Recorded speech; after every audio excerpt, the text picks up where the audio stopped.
Barakatah Yahweh, Bahashem Yahushai, Bahashem Rachakodash. Welcome to another live lesson. The name of this one is Concubines. And pretty much this lesson is inspired by a comment, or actually a question that was posed, or a comment that was posed as a question on this video, Paul Cursor, You're a Real Demon, / various topics. And the comment came by way of this brother here, servant for Yahushai.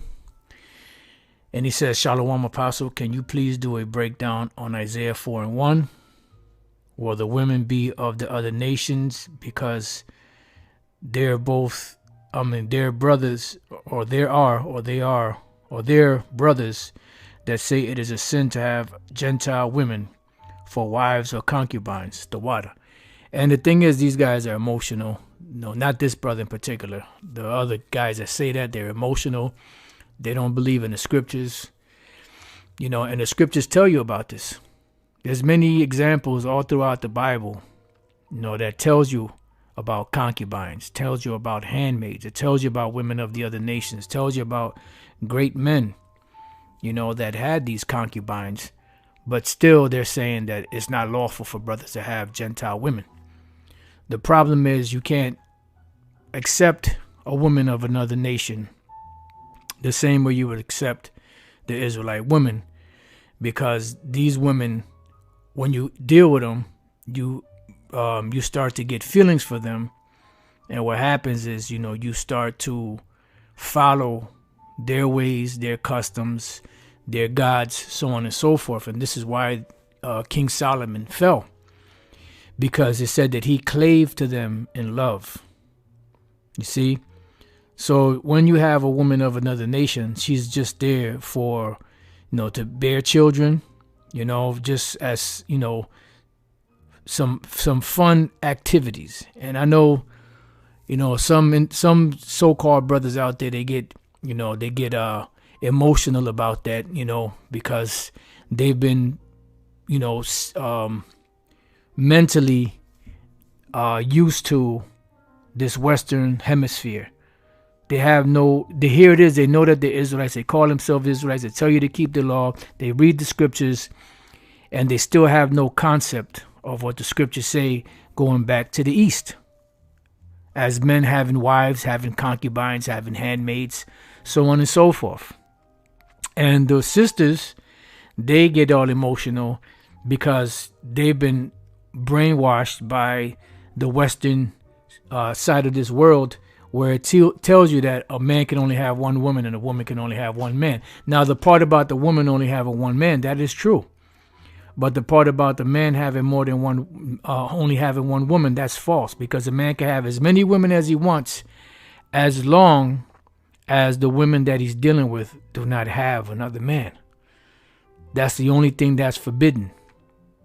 A woman that is married to another man, because that is adultery. Now, when you deal with the when you deal with the word concubine, and I told the brother, Lord's will, I'll do a lesson on it.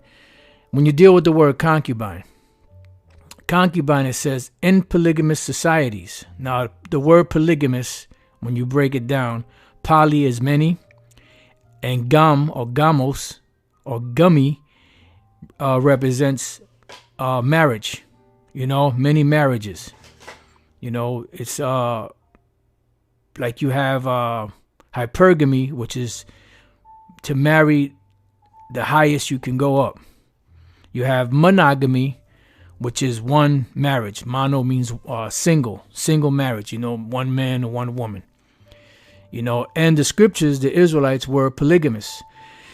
When you go to the east now, not the west, because the west is totally backwards. When you go to the east and you go to all those different regions and all of these different peoples, these different nations from the past, they all, for the most part, they all, either all of them or for the most part, they all practice something called polygamy, because this is a custom of the East, where men were afforded more than one woman, for the purpose of bringing forth children. And some of those women that were concubines were like slaves, where they would do the chores. And then when the master, wanted to get busy, then he would deal with her,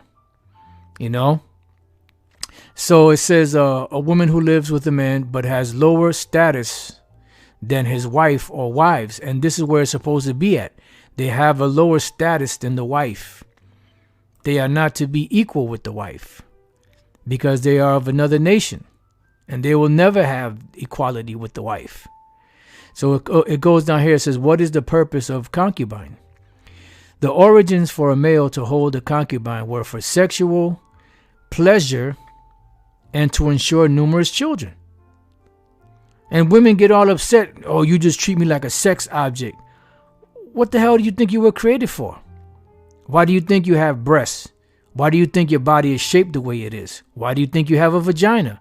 Why do you think the mamatan, which is the Hebrew way of saying penis, penis, penis, penis. Don't say that word in my house. Inside joke.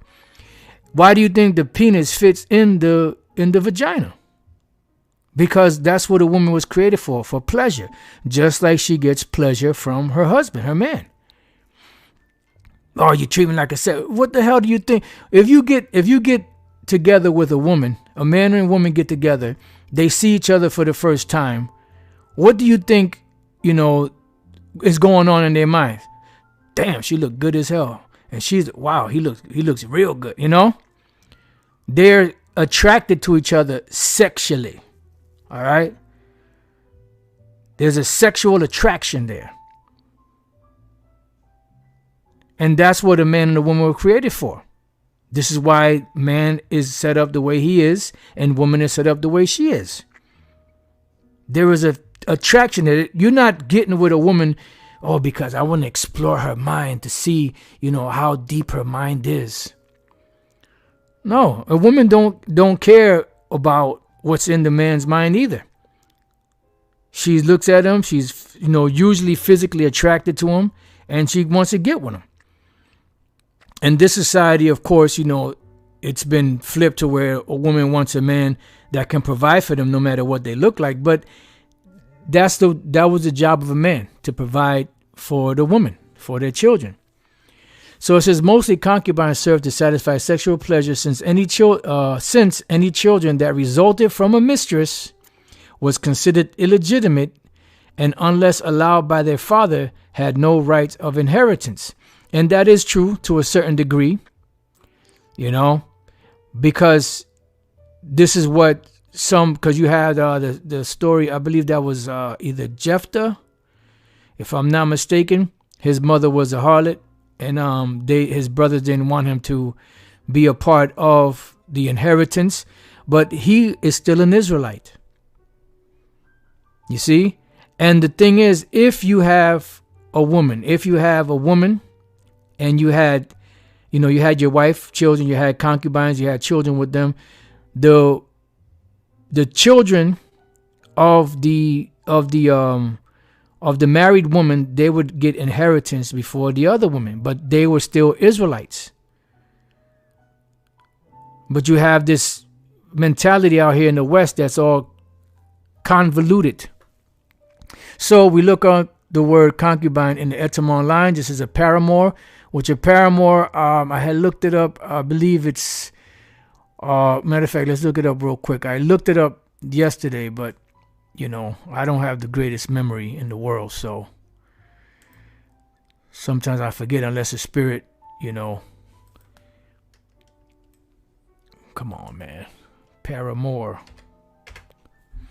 It says a love, especially the illicit partner of a married person, right, which is a concubine. All right. A woman who cohabits with a man without being married to him. Also in reference to Hebrew, Greek, Roman, and other civilizations where the position was recognized by law. And this position here of a concubine is recognized by our law because it's written within the pages of the laws. There are scriptures that speak about our forefathers having concubines. There are scriptures that speak about what you would do if you have women of other nations and you had a desire to them, what you would have to go through, the process you would have to go through in order to deal with them. It says a wife of inferior condition, a secondary wife, from Latin concubina, feminine, concubinus, masculine, one who lives unmarried with a married man or woman. Usually the concubine, because with the man, she was his concubine, his sex object. With the woman, she was a handmaid. Usually the concubine was of a lower social order, but the institution, though below matrimonium, was less reproachful than adulterium or stuprum, which is adultery. The word itself is from concubere, to lie with. Con is with, and cumbere is to lie. To lie together, to cohabit, from assimilated form of com, with, together, see con, kubari, to lie down. So to lie with, and that's what the concubine was for. Another term is handmaid, is a female servant, and she pretty much served the same purpose as a concubine. She would be a servant, she would be a concubine. She would give pleasure to the man, she would serve the woman, the children, and all of that. She would pop out babies, and all of those babies were Israelites. Because not one of you out there, because you guys that talk about, if you have an Israelite man and a heathen mother, then you are a mamzer, which means a bastard, a mamzar. All right, and none of you can show any of the 12 tribes coming out, the 12 tribes, the patriarchs of the nation of Israel. None of you can show that those 12 children came out of Israelite women. Because they didn't. For you clowns out there talk about, if you deal with another woman of another nation, then you're a mamzer. Fuck out of here. All right, so now that we got that out of the way, and you could go back and look at all these things up so you can get it for yourself. Genesis 22 and 20, this is the first time the word concubine appears in the scriptures, a little further down. I started at the 20th verse because this is dealing with Abraham and dealing with the line that came out, because you had Abraham, Nahor, and Haran. All right, and Nahor and Haran died, but they both had children, and their children's children. They inhabited and stayed in the land known as Syria. The place was named Haran or Haran in the Hebrew. And it was named after Abraham's brother who had died. And there was a community of them there. All right, even though they weren't Israelites, but they were of that chosen line. Just like Abraham was not an Israelite, but he was of that chosen line, coming from Noah to Shem to Arphaxad, all the way down the line till they came to Abraham. All right. And those siblings of his were also part of that, because they all came out of Terah, which was the father of Abraham. And that's why the Lord said to deal with them. All right. Even though they were not Israelites. Dig it? Got it? Good. Verse 23, and Bethuel begat Rebekah. Right, Bethuel was Nahor. He was one of Nahor's sons. And Bethuel begat Rebekah, who was the wife of Isaac, eventually became the wife of Isaac. These 8 Milcah did bear to Nahor, Abraham's brother. All right. It says, and his concubine, meaning Bethuel's concubine, whose name was Reumah, she bare also Teba and Gahan and Thahash and Maacah. So the history of concubinage goes all the way back to the scriptures. So let's go to the word concubine. And Bethuel begat, okay, did I go to the wrong precept?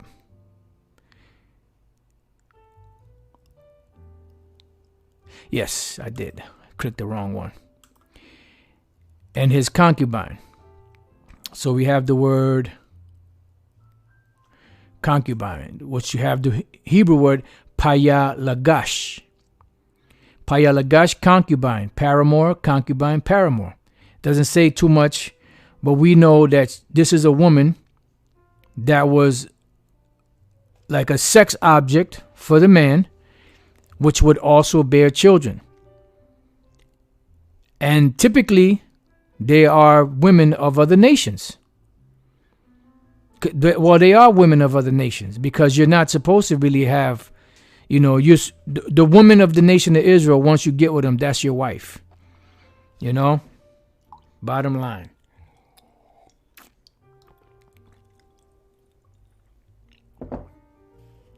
All right, so now that we got that out the way, like I said, this is the first time Genesis 22 and 24 where the word concubine appears. As we move on, we have another term which we dealt with, which is the word handmaid. You have a movie that came out in, I believe that was 1990, if I'm not mistaken. The Handmaid's Tale. It was a novel that was published in 1985, but I believe the movie came out in 1990. Which I don't see it here because they have what's called, they did a series on it, which I never watched the series. This is the series right here. So you go look it up. I believe that was 1990. It was based off of a novel again, and it tells you what it was all about when you watch the movie. And the movie was fertile women were not either put to death or sent to the colonies to work. The only women that were sent to colonies to work were the ones that had diseases or the ones that could not bear children. The ones that could bear children, they made them handmaids, and they would go around to the different locations where you had, these upper class, so to speak, Edomites that their women could not bear children, and they would have them, and these women would bear children for them. As it says, what makes a woman a handmaid? Role in society. In Gilead, this is dealing with the actual movie, because there was a part in the movie where part of the so-called United States, was called the Republic of Gilead. Handmaids are fertile women who are supposed to be impregnated by commanders or angels. I don't know what the hell that's all about. Whose wives are infertile, thus providing them with children. Only high-ranking men, such as commanders, are allowed to have a handmaid assigned to them. And this is according to the movie. All right, it says, why do the wives need handmaids? It is implied that some wives are capable of bearing children, but most are older women and thus have difficulty conceiving, or their husbands are infertile, which is also hampered by widespread infertility. As a result, wives have to share their husbands with handmaids in order to get a child. All right, and that was the purpose of a handmaid. She was the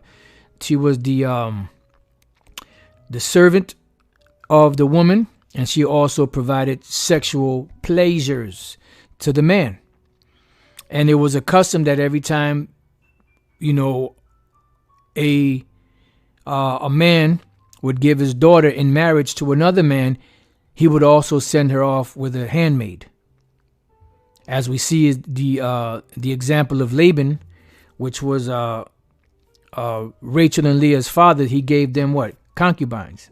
He gave them handmaids. And from those four women, Rachel and Leah, and the two handmaids, Zilpah and Bilhah, you had the 12 tribes of the nation of Israel born from them, from those four women. And neither one of them was an Israelite. So does that make those children all mamzers? For you clowns out there that talk about if you have a heathen mother, you're a mamzer. All right, so let's move on. Genesis 16:1. And this is the first time that the word handmaid appears in the scriptures. Now Sarai, Now, the name Sarai was changed to Sarah. Sarai, when you break it down, is Sharayah, because the way that you say prince is Shar, masculine. The way you say princess is Sharah, with a ha at the end, Sharah. So Sharayah is my princess. So the Lord changed Sarai's name from Sharayah, my princess, which is Abraham's princess, to Sharah, princess. Okay? And Sarai, Abram's wife, bare him no children. And she had an handmaid, an Egyptian, whose name was Hagar. When we go to the word handmaid, the word there is shapakha. And it says maid, maid servant, slave girl, maid servant, as belonging to a mistress, of address, speaker, humility. All right, let's see. Feminine form from an unused root, meaning to spread out as a family. Yeah, because that's what they would do. They would actually be an extension of that family, because they would bring forth children for the man and for the mistress, or for the woman. Yeah, the mistress, which is the way mistress is the way of saying master in a feminine way. A female slave as a member of the household. Bond, handmaid, servant, wench, bondwoman, woman servant. Here it says Masha Pacha, families, kindred, kinds. All right. So that's the definition of concubine, and that was the definition of handmaid. So we dealt with handmaid and concubine. Concubine is with lying. Handmaid is a servant, an extension of your family, because those children are also your family. But the inheritance would go to the one that was a part of the wife, but also the ones that were not a part of the wife would also get an inheritance. They would get, gifts, because they were also a part of that line. Otherwise, there would be no Israelites, because the only Israelite would be Jacob. There would be no other Israelites. According to these guys, well, if your mother's a heathen, then you're a mamzer.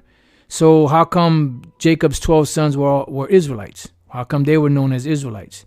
The Apostle Paul came from that line. Didn't he say he was of the tribe of Benjamin? Didn't he say he was an Israelite of the tribe of Benjamin? See, these guys don't think before they start popping that bullshit. Anyways, let's see what else we got here. And Sarai said unto Abram, Behold, now the Lord hath restrained me from bearing. I pray thee, go in unto my maid, and it may be that I may obtain children by her. And Abraham hearkened to the voice of Sarai, and Sarai, Abram's wife, took Hagar, her maid, the Egyptian, after Abram had dwelt 10 years in the land of Canaan, and gave her to her husband, Abram, to be his wife. And he went in unto Hagar, and she conceived, she got pregnant. And when she saw that she had conceived, her mistress was despised in her eyes. And this is where the child Ishmael came out of, which Ishmael is the father of the so-called Arab people today. They call him Arab. The word Arab means from the Hebrew Arab, which means mixed. Because when you look at them, they're a mixture of men. You have Midianites among them. You have Syrians and Assyrians. They're a lot of times they don't distinguish when they say the word Arab.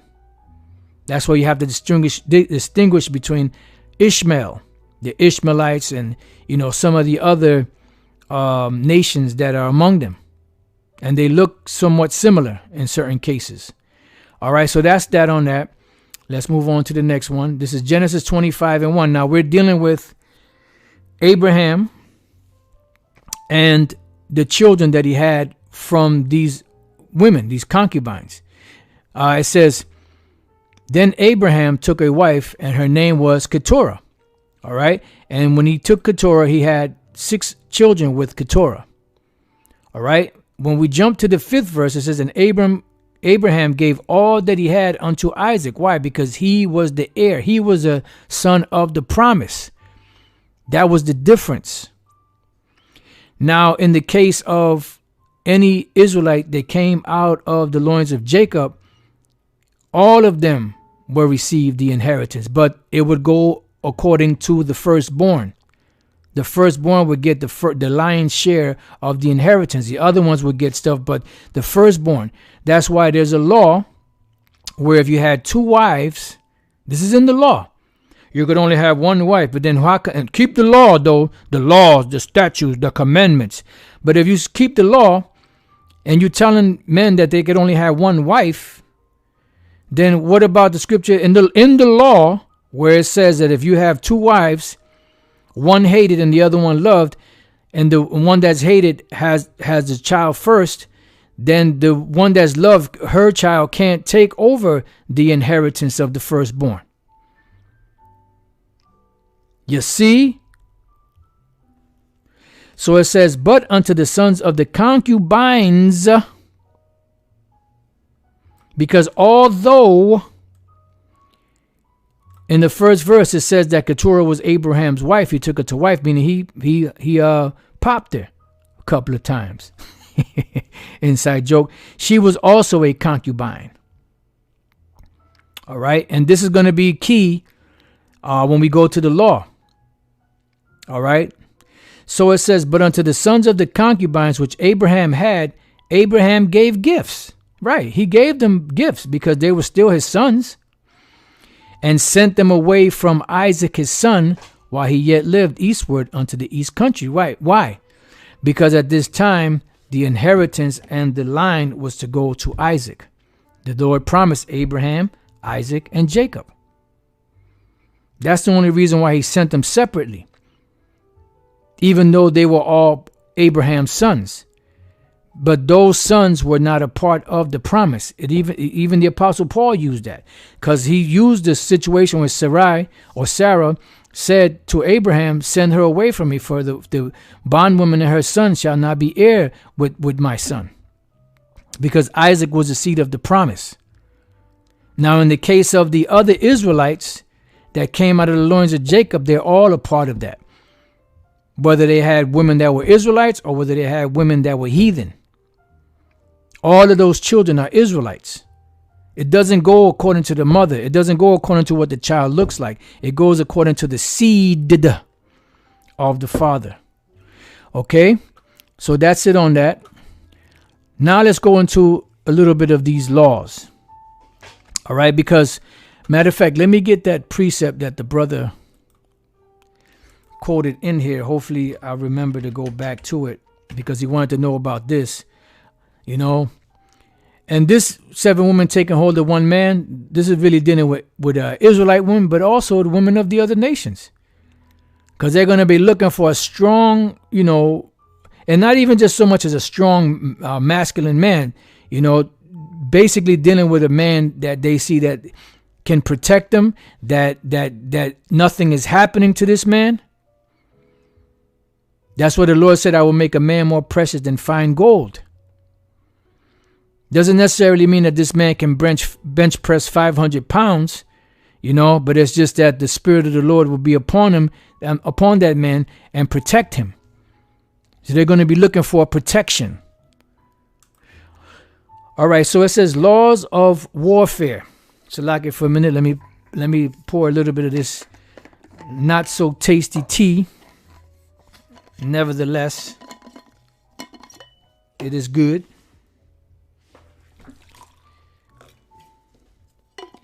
And let me sip a little bit of this water, just so like it, just bear with me.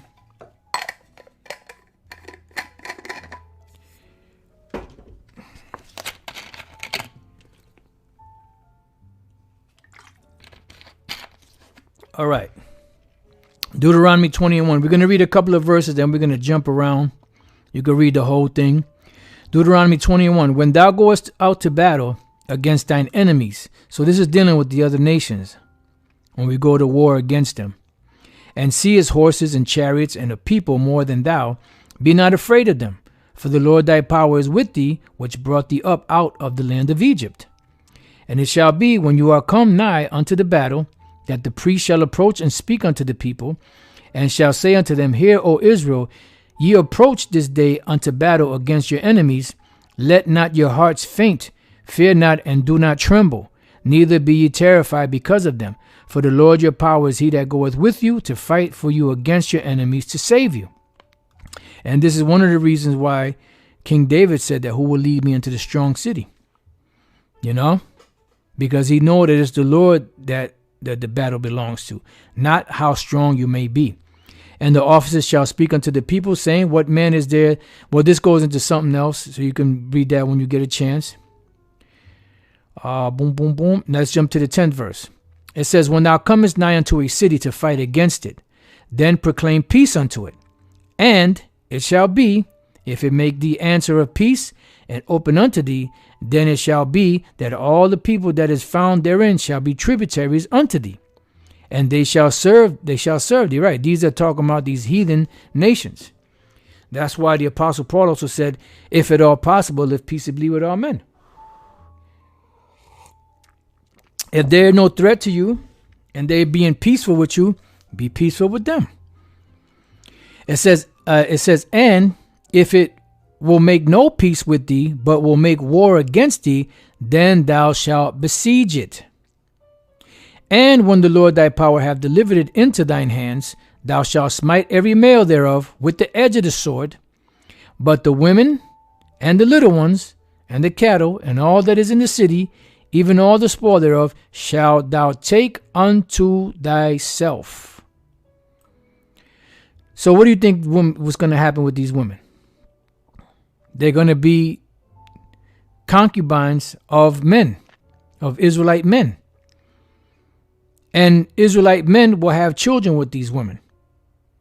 So if this was the case, this is who said that? Who said this? Whose laws are these? Yahweh Bashem Yahushai's laws. He says, and when the Lord Yahweh Bashem Yahushai, thy power, have delivered it into thy hands. This is what you do. But the women, you kill them all, every male, but the women and the little ones and the cattle and all that is in the city, even all the spoil thereof, shalt thou take unto thyself. So what do you think is going to happen with those women?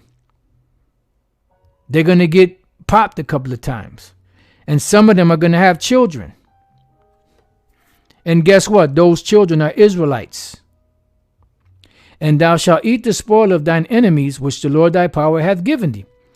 Thus shalt thou do unto all the cities which are very far off from thee, which are not of the cities of these nations. And that's why the Israelites look like everybody under the sun.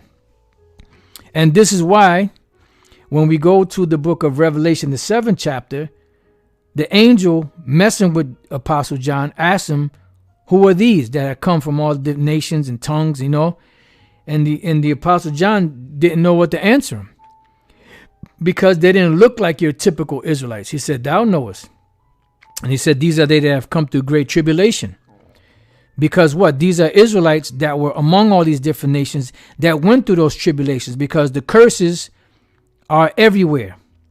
Everywhere you have an Israelite, the curses are there. No matter where the Israelites are, no matter what they look like. Because that was what the Lord set up to be upon them. Was these curses. Yep, like the scripture the brother just put.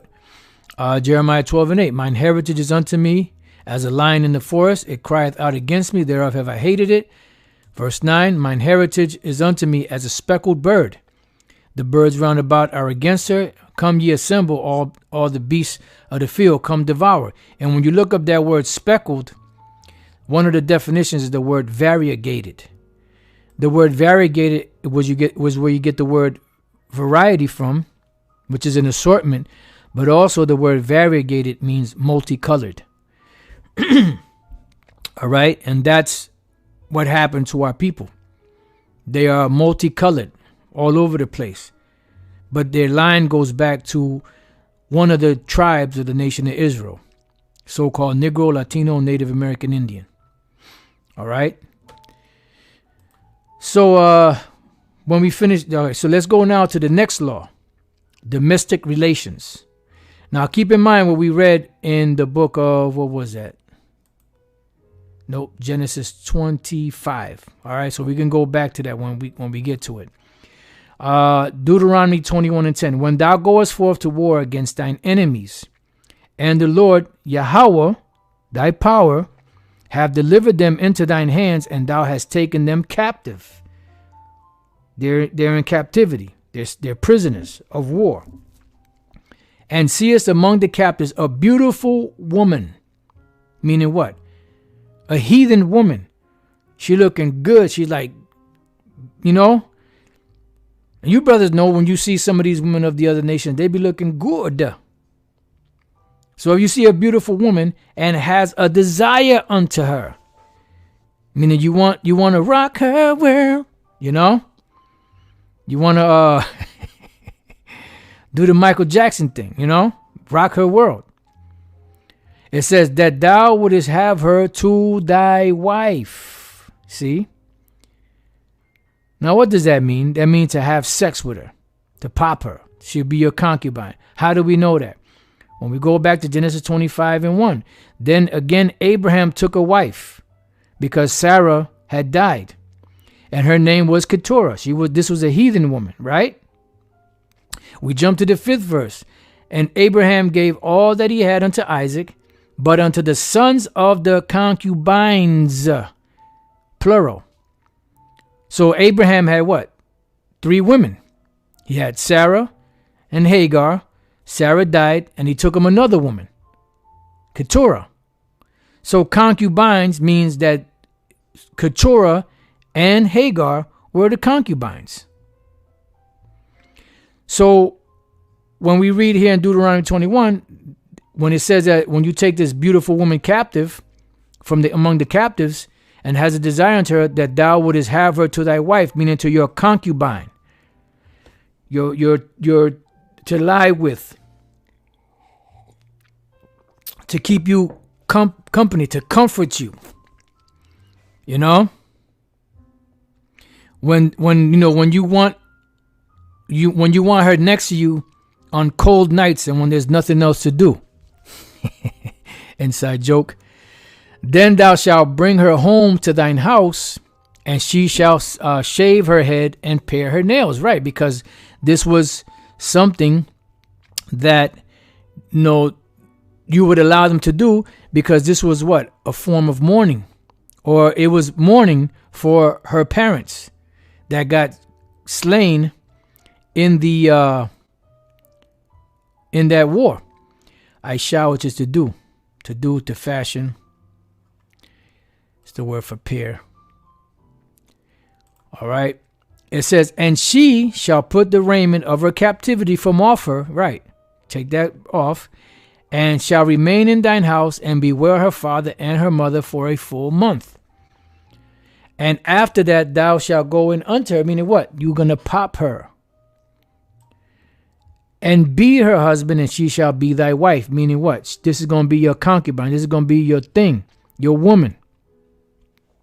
And it shall be, if thou have no delight in her, then thou shalt let her go whither she will, but thou shalt not sell her at all for money. Thou shalt not make merchandise of her, because thou hast humbled her. You done popped her a couple of times, whether she wanted to or not. And in most cases, when you took a woman captive of another nation, she didn't want you to touch her. You know? But after after you go through the ritual, so to speak, of letting her mourn for her parents 30 days, you kicking in the door and waving the 4-4. And you say, okay, it's time now. And if she resists, you're going to have to,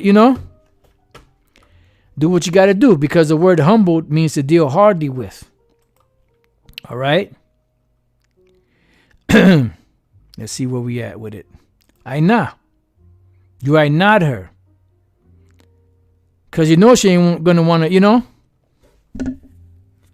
I'll just leave it at that, because you know how YouTube gets. So these are laws concerning concubines. These are laws concerning women of other nations that you would get with. These guys are talking about if you have a heathen mother, you're a mamzer. That's total bullshit. A mamzer, or a bastard, is a child that comes from the union of a heathen man and an Israelite woman, like the case of the Egyptian child that was by an Egyptian man and an Israelite woman. I don't remember what tribe she was from. She was, I think she was from the tribe of Dan or one of those tribes. I can't remember exactly. All right. That's a mamzer. Israelite man that has children with a heathen woman, that is not a mamzer or a bastard. So you got to get your information correct. Otherwise, you don't need to be teachers out there, because you're sowing nothing but a bunch of confusion. And this is what happens when you're sowing that confusion. You have individuals asking this because, see, this individual, servants for Yahushai, he obviously is not grounded. Because for him to say, if I could do a video on Isaiah 4:1, will the women be of the other nations, because they're brothers that say it is a sin to have Gentile women for wives or concubines. As we tell you, you have these guys that jump from camp to camp, listening to this camp, listening to that camp, listening to this camp, and they get confused because they're watching everybody. You have a whole lot of jumbled up mumble jumbo out there from these different camps. You have to, pray to the Lord through the Spirit to guide you to the right camp and stay within that right camp. And Lord willing, he sends you to the right camp. Because if you're jumping around from camp to camp, this is what happens. Confusion. And we've said this many times before, but you still have individuals out there that do it. Because, for the most part, most individuals like to be entertained. You've heard Elder Apostle Tar, Elder Apostle Gabar, Elder Apostle Rakah, the bishops, other men, myself, we all been saying that you have a lot of Israelites that know that they're Israelites, but they're watching this for entertainment purposes. This is not a joke. This is not, your daily gossip that you go to get your daily dose of the gossip of the Israelites. This is serious business. This is a life or death situation. So it behooves you to pay attention. And it behooves you to hunker down, and get ready embrace for what's coming. Because the storm is coming. The time of Jacob's trouble, as we've been telling you since we been on YouTube and even before that, through the spirit and power of Yahweh Bashem Yahushai. All right, so let's see what else we got. Let's go to 1 Kings 11:1. But King Solomon loved many strange women. You see, as Nehemiah called them, outlandish women, meaning women of other nations, heathen women, country dwellers. I believe that's what the term heathen meant. I believe an Elder Apostle went into that years ago. I believe that's country dweller, if I'm not mistaken. Oh, the brother Gabar Yahweh, the apostle, I walked in on my cousin watching for entertainment. Yeah, well, that was the Spirit revealing them to you. But that's all right. Let it be as it is. Ezekiel 33, in full effect. So it says, but King Solomon loved many strange women together with the daughter of Pharaoh, which are the Egyptians, women of Moabites, so-called Chinese, Ammonites, so-called Japanese, Edomites, so-called white women, Zidonians, these are Hamites, Canaanites, and Hittites, more Canaanites. And what happened? Of the nations concerning which the Lord said unto the children of Israel, you shall not go in unto them, neither shall they come in unto you. Right. You weren't supposed to cleave to these women, especially not the Canaanites. We weren't supposed to deal with the Canaanites, period. But we could deal with the women of the other nations. We just wasn't supposed to deal with the Canaanite women because they were cursed. The Lord said that because Noah cursed Ham's son, Canaan. All right. It says, for surely they will turn away your heart after their gods. Solomon clave unto these in love. And this is what happened. And he had 700 wives, princesses, and 300 concubines. And his wives turned away his heart. You see? So he had 300 concubines. So it wasn't the fact that he had concubines and he was popping them. It's the fact that he fell in love with them and he started to walk in the ways and worship their gods, building shrines unto them. You can read on. It tells you he was building shrines to the gods of the Sidonians and so on and so forth. So he didn't go off because he had popped them. He went off because he started to worship other gods. That's what he went off on. So you could have concubines. And in the kingdom we will have concubines. So Isaiah 4:1, and in that day 7 women shall take hold of one man, saying, we will eat our own bread and wear our own apparel. In other words, you don't have to provide anything for us. And the number 7 just simply means completion. All right? Meaning they have all the provisions that they need. You don't have to provide nothing for them. Just protection. Only let us be called by thy name to take away our reproach, meaning our shame. Why? Because it's going to get very bad out here. And the ones that are going to suffer the most are women. I was watching a video that Elder Yasharala put up about that deer that got fed up with these Edomites, and the little dog tried to attack him, and he kind of hit him with the horn, and the woman tried to she hit the deer, male deer, with her purse, and the deer went to get busy on her. He started ramming her, beating the shit out of her, and her old ass father tried to wrestle the thing, but then the thing paused. I don't know what happened, but it paused. I mean, you could still hear the commotion in the background, but it kind of paused. So pretty much, these animals are getting fed up with these devils. I don't remember why I actually went there, but that just came to mind as we were dealing with this situation. Right, for protection. Only let us be called by thy name to take away our reproach. So pretty much that's the point. So we can have concubines. We're going to have concubines. What are you talking about, man? Our people can't possibly change phenotypes by having a few heathen concubines or wives, especially not Hamite women. First of all, do you know who Blake Griffin is, or Blake Griffith, or Griffin, or however you say his name, the basketball player? Do you know who Blake Griffin is? I'm asking you, Yasharala, rise up. Do you know who Blake Griffin is? I'm asking you.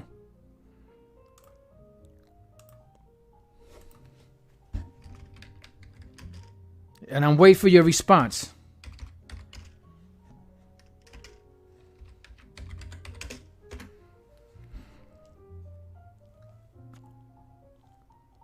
Yes. Okay, so what does Blake Griffin look like? We have a picture here of Blake Griffin.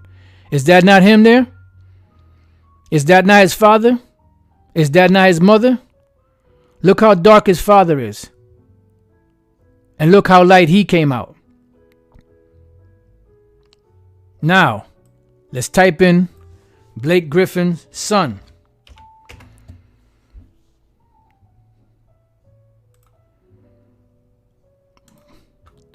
Now, does that look like a so-called black baby to you?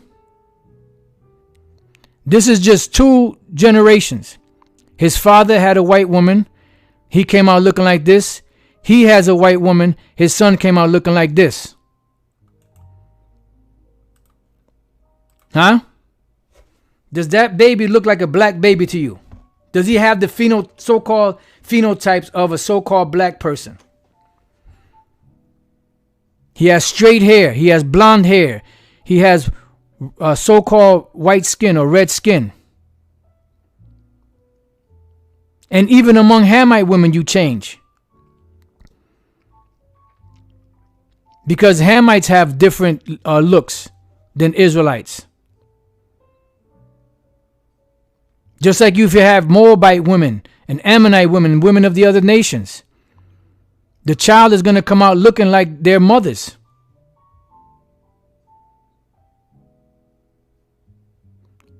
Where did we ever mix with Caucasoids? What about right here? What the fuck do you think this is? What do you think this is? Who did his father and who did they deal with? Who did they mix with? Did they not mix with Caucasoid people? Caucasoid women? Edomite women? Come on, man. Get out of here with that weak sauce, man. Just on that. And there's many examples of this. Many examples of Israelite men dealing with women of the other nations and their children looking like their mothers. All right? So don't come up in here with that crap. You know? Where did we ever mix with Caucasoid women? Wait a minute. Did not King Solomon deal with so-called white women? Psh, come on, man.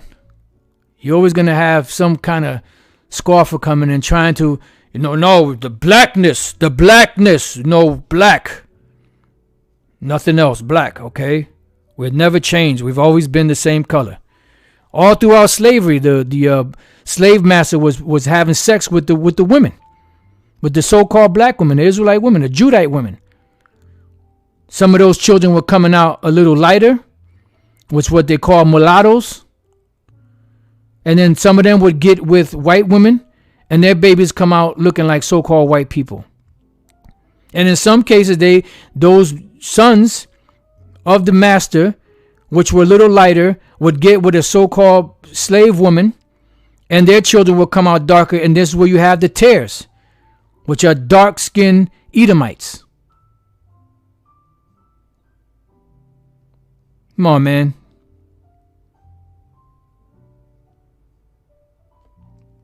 We just read it just now. Must we go back again? Deuteronomy 21:10. When thou goest forth to war against thine enemies, are not the Edomite women, the Edomite men, the Moabite men, the Ammonite men, are not they all, heathens? Huh? Yes or no? Or do we have to go to the scripture to prove it?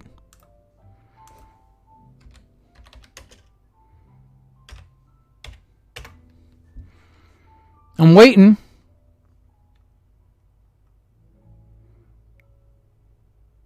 Matter of fact,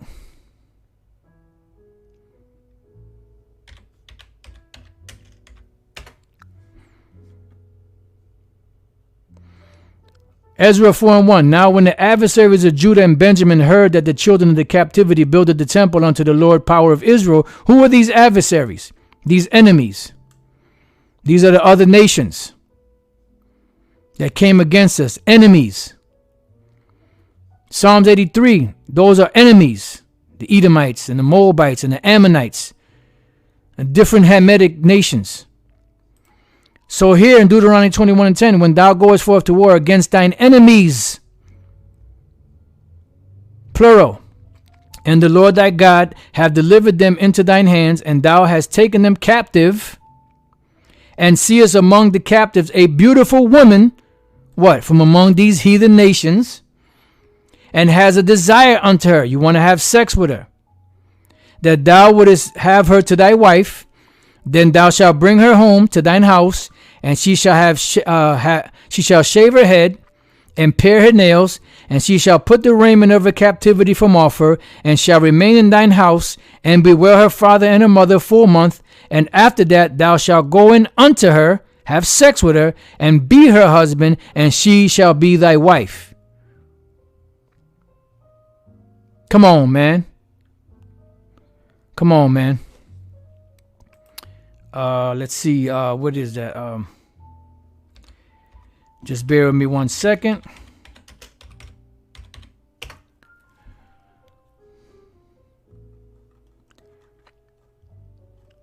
This is gonna.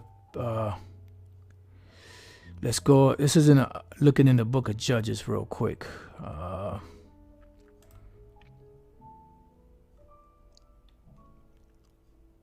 We didn't only mix with Hamites. Are you retarded? Are you retarded?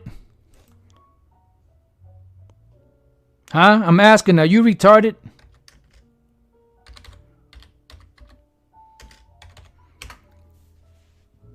1 Kings 11:1. But King Solomon loved many strange women, together with the daughters of Pharaoh, which were Egyptians, those are Hamites, women of the Moabites. The Moabites are not Hamites. Ammonites, the Ammonites are not Hamites. Edomites, the Edomites are not Hamites. Zidonians and Hittites, which are Hamites. So the Moabites, the Ammonites, and the Edomites are not Hamites. These all came out of the line of Shem. King Solomon was dealing with them. The hell you mean we didn't mix with the other nations?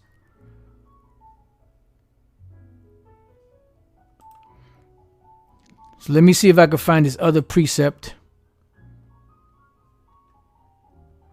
It's got to be around the 13th chapter, 14th chapter.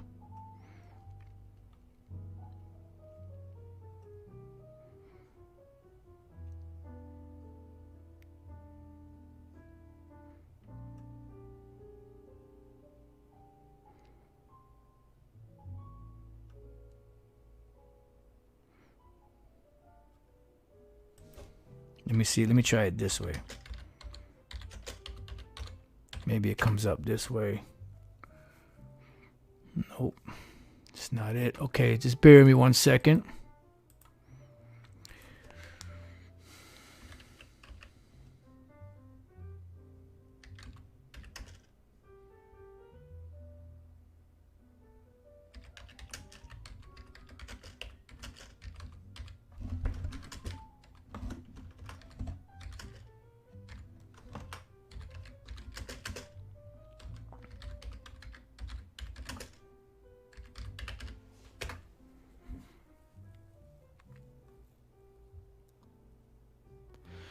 Let's try this here. Let's go to Judges 14.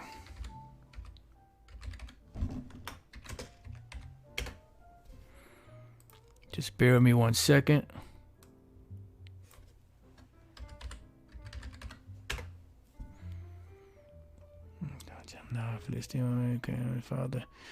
Right, so Judges 14:1. And Samson went down to Timnath and saw a woman in Timnath of the daughters of the Philistines. And he came up and told his father and his mother and said, I have seen a woman in Timnath of the daughters of the Philistines. Now therefore get her for me to wife. Then his father and his mother said unto him, Is there never a woman among the daughters of thy brethren, or among all my people, that thou goest to take a wife of the uncircumcised Philistines? And Samson said unto his father, Get her for me, for she pleaseth me well. But his father and his mother knew not that it was of the Lord, that he sought an occasion against the Philistines, for all that time the Philistines had dominion over Israel. This is just one example. We just read about King Solomon and the different women that he had from the different nations. Come on, man.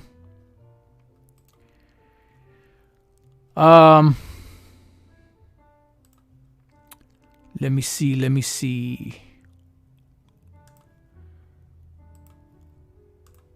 Right, and then when we read in the law, when it spoke about the enemies, it's talking about all of these nations that were our enemies, that we could take women of their nation and make them concubines.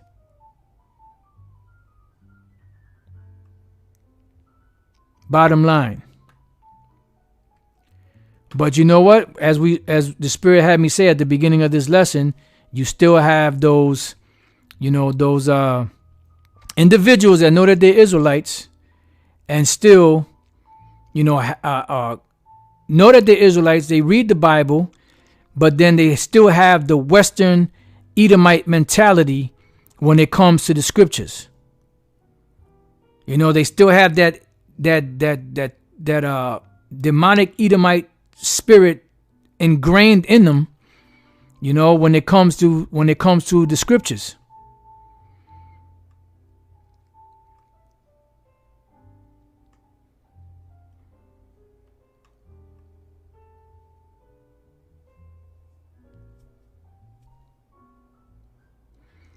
Right. In the case of Ezra, the 10th chapter, 9th and the 10th chapter, those children that were sent away were children that were from another marriage.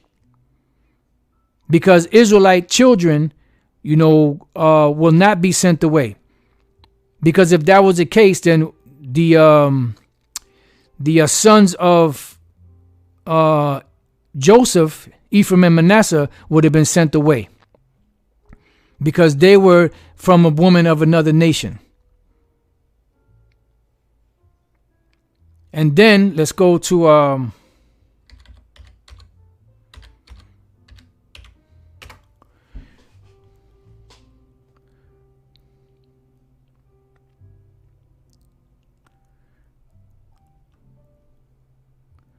just bear with me 1 second.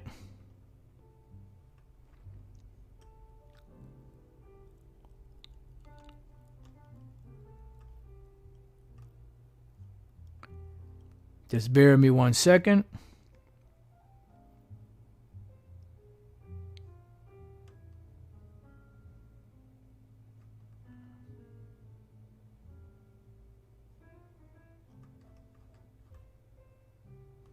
Let me go back. Just bear with me 1 second.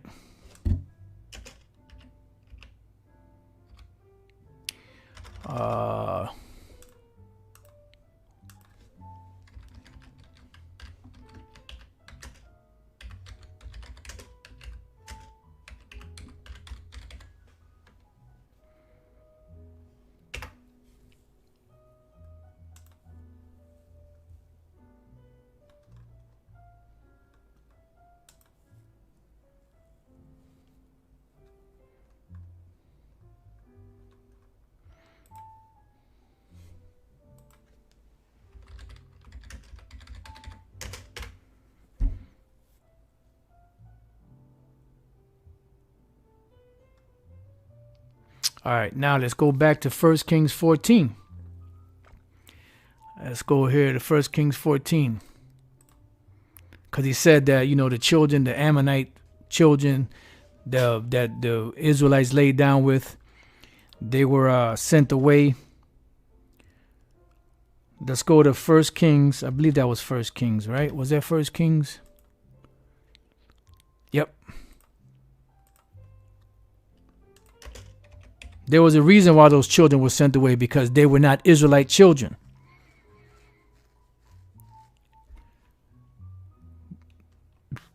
First Kings.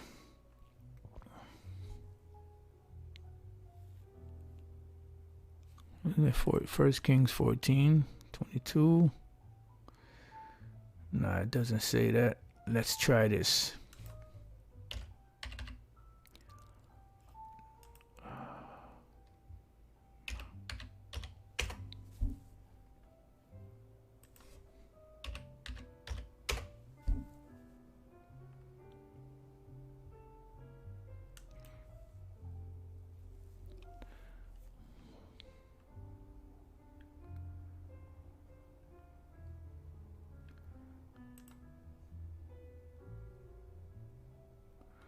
All right. Let's go to the 21st verse. It says, 1 Kings 14:21. And Rehoboam, the son of Solomon, reigned in Judah. He reigned in Judah, right? Rehoboam was 41 years old when he began to reign, and he reigned 17 years in Jerusalem, the city which the Lord did choose out of all the tribes of Israel, to put his name there. And his mother's name was Naamah, an Ammonitess. So how come the Lord didn't say, you know what, Solomon, you can't have, Rehoboam to rule? Because his mother's an Ammonite. So he can't rule, so you got to put him away. No. So you err not knowing the scriptures. The reason why those children were put away, because they were not the children of those men. You had women that had already lain with other men, and they came into the marriage with baggage.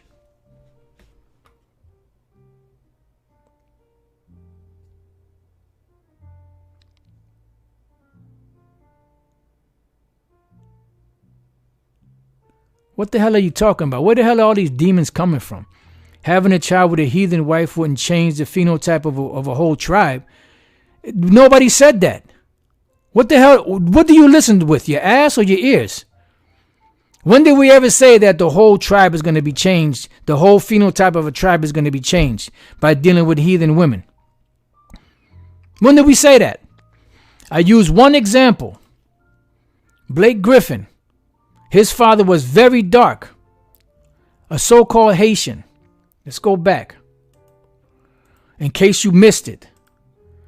Because some of you guys are thick. This is his father. Let me make this a little bigger in case you can't see. Look at how dark his father is. Look at his mother. Look at how light he came out. He got with a white woman. Right? And look at what his child looks like. Changed the whole phenotype. If you looked at this little boy, you would call him the devil. You would say you're an Edomite.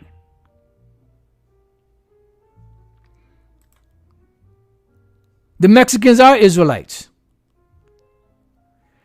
But why are you changing the subject?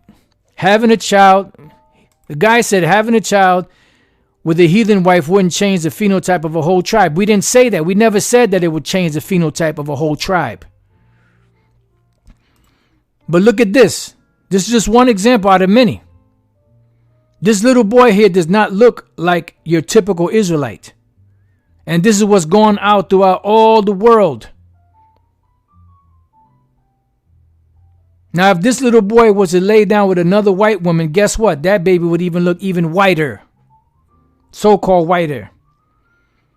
And this is damn near as white as you can get. So-called white as you can get. Because look at his hair. He got blonde hair, stringy blonde hair. His skin is very light. And you have a lot of these Israelites around the world looking like this, looking like Ammonites, Moabites, other nations. Because our people mixed with all these different nations. This is why the Apostle John didn't recognize all of those people that were saved in the book of Revelation, the 7th chapter. Revelation, the 7th chapter, when we read that,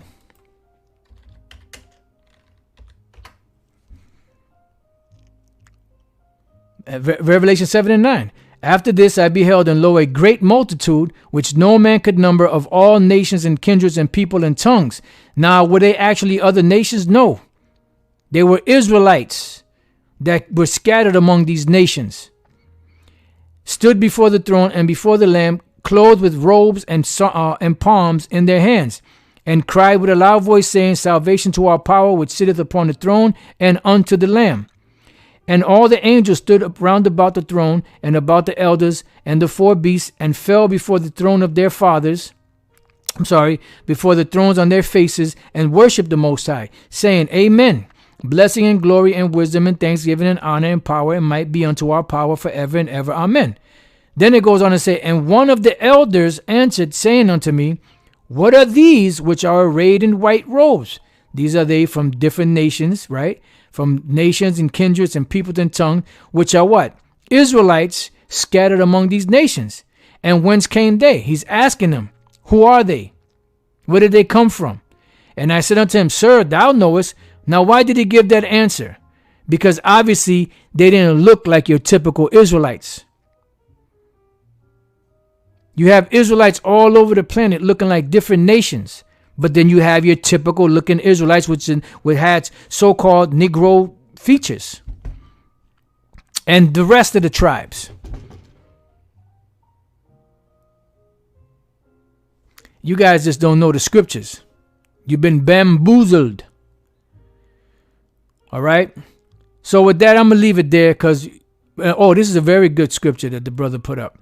Hosea 7 and 8. Ephraim, he hath mixed himself among the people. Ephraim is a cake not turned. If you take a pancake or if you take a unleavened bread and you put it into a hot oven and you slap it down on one side and you pull it out real quick, and you don't flip it to cook the other side, one side is going to be very dark, the other side is going to be very light. Hence the scripture in Jeremiah 12, my heritage is unto me as a speckled bird. Different colors. Colors. colors. So with that, I pray that you brothers and few sisters have been edified. Until the next time I say shalom.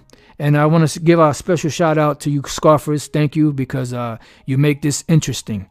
Shalom to the elect and deaf to the rest of yous. Shalom.